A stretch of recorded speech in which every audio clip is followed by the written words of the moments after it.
রাত হয়েছে আমাদের এখন, এরপর আমরা ঘুমাবো, তাই না? আপনি চাইলে বিছানায় গিয়ে ধাপাস করে শুয়ে ঘুমাতে পারেন, অথবা আপনি যদি চান ঘুমানোর আগে উজু করতে পারেন, 2 রাকাত নামাজ পড়তে পারেন, সূরা মুলক তেলাওয়াত করতে পারেন।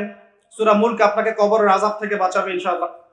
আপনি আয়াতুল কুরসি তেলাওয়াত করতে পারেন, যেটা আপনাকে সারা রাত আল্লাহর পক্ষ থেকে নিরাপত্তা দিবে ইনশাআল্লাহ।